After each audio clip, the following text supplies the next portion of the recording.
नमस्कार, Stylo news intelligence update में आपका स्वागत है। आज हम यूरोप पर ध्यान केंद्रित करते हुए 5 मार्च 2026 की स्थिति का विश्लेषण कर रहे हैं। हमारी चर्चा का विषय है सामरिक श्रम विभाजन। नाटो यूरोप की रक्षा करता है, जबकि अमेरिका, इजराइल, ईरान का सामना करते हैं। ये इंटेलिजेंस अपडेट प्रोवेव एआई के सौजन्य से है। प्रोवेव एआई, स्टाइलो इंटेलऑप्स और स्टाइलो न्यूज जैसे एआई संचालित इंटेलिजेंस प्लेटफॉर्म्स के निर्माता हैं। तो जो बड़ा सवाल यहाँ उठता है वो ये है कि मध्य पूर्व में एक नया संघर्ष शुरू होने के साथ ही नेटो यूरोप में अपनी भूमिका को किस तरह से देख रहा है, या यूं कहें कि उसे फिर से कैसे परिभाषित कर रहा है। तो चलिए सबसे पहले खंड 1 पर नजर डालते हैं, यूरोप की बदलती सुरक्षा। देखिए, यूक्रेन में जो लंबा युद्ध चल रहा है और साथ ही संयुक्त राज्य अमेरिका की नीति में जो बदलाव आए हैं, इन दोनों वजहों से यूरोपीय देशों को अपनी सुरक्षा की स्थिति पर नए सिरे से सोचने के लिए मजबूर होना पड़ा है। असल में पूरे महाद्वीप पर एक तनाव का माहौल है। इस नई हकीकत को सबसे साफ तौर पर बयां किया फिनलैंड के राष्ट्रपति अलेक्जेंडर स्टब के शब्दों ने, जब उन्होंने कहा, यूरोप अब अमेरिका की प्राथमिकता नहीं है। और ये सिर्फ एक बयान नहीं था, ये अटलांटिक के दोनों पार के रिश्तों में एक बहुत बड़े बदलाव का संकेत था। इसके जवाब में यूरोप के नेतृत्व की तरफ से भी प्रतिक्रिया आने में देर नहीं लगी। जर्मन चांसलर फ्रेडरिक मेयर्स ने साफ कहा कि यूरोप को अब हर हाल में एक स्वतंत्र सुरक्षा रणनीति विकसित करनी होगी।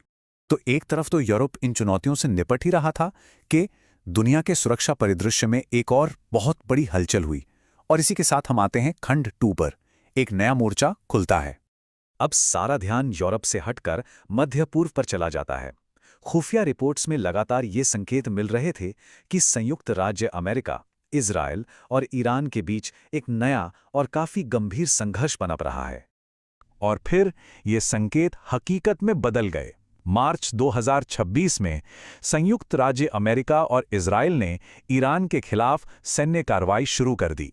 ये एक ऐसी घटना थी जिसने दुनिया की भू राजनीति का रुख ही मोड़ दिया। इस नए संघर्ष ने नेटो को एक चौराहे पर लाकर खड़ा कर दिया। अब गठबंधन को एक बहुत ही साफ और निर्णायक जवाब देना था। तो चलिए खंड 3 में देखते हैं कि नेटो का रणनीतिक रुख क्या रहा। नाटो की तरफ से जो आधिकारिक प्रतिक्रियाएं, वो गठबंधन के महासचिव मार्क रूट के बयान से बिल्कुल साफ हो गई। उन्होंने कहा, नाटो ईरान के खिलाफ सैन्य हमलों में हिस्सा नहीं लेगा। इस तरह के ऑपरेशन सिर्फ संयुक्त राज्य अमेरिका और इजराइल ही कर रहे हैं। तो इस ईरान संघर्ष में जो मुख्य पक्ष हैं, उनके रुख को अगर देखें तो अमेरिका और इजराइल सीधे तौर पर सैन्य अभियानों का नेतृत्व कर रहे हैं। नेटो, जैसा कि अभी हमने देखा, आधिकारिक तौर पर लड़ाई में शामिल नहीं है, लेकिन हाँ, वो लॉजिस्टिकल सपोर्ट और दूसरी तरह की मदद मुहैया करा रहा है। और बात करें यूनाइटेड किंगडम की, तो वो अमेरिकी ऑपरेशंस का समर्थन कर रहा है और उसने अपने मिलिट्री बेस के इस्तेमाल की इजाज़त भी दे दी है। तो इन सब घटनाओं को एक साथ रखकर देखें तो इसका मतलब क्या है? यहीं से हम अपने विश्लेषण के खंड 4 पर पहुंचते हैं, श्रम का एक नया विभाजन। ये वो विचार है जो इन सारे अलग अलग घटनाक्रमों को एक बड़ी रणनीति में पिरोता है। तो सवाल ये है कि ये रणनीतिक श्रम विभाजन आखिर है क्या? देखिए, इसे एक ऐसे मॉडल की तरह समझा जा सकता है जहां सहयोगी देश भूगोल, अपनी अपनी क्षमता और रणनीतिक प्राथमिकताओं को देखते हुए सुरक्षा की जिम्मेदारियों को आपस में बांट लेते हैं। और अगर असल में देखें कि इसका मतलब क्या है, तो वो ये है, नेटो अपना पूरा फोकस यूरोप की रक्षा और रूस को काबू में रखने पर लगा रहा है, और दूसरी तरफ अमेरिका और इजराइल मध्य पूर्व में ऑपरेशंस को लीड कर रहे हैं। तो ये जिम्मेदारियों का एक बहुत ही साफ बंटवारा है जो आज की भू राजनीतिक हकीकत को दिखाता है। अगर इस विषय पर और भी गहराई से जानकारी चाहिए तो हमारा पूरा स्टाइलो न्यूज इंटेलिजेंस अपडेट सुनना ना भूलें, जो आपके पसंदीदा चैनल पर उपलब्ध है। इस जानकारी को देखने के लिए धन्यवाद।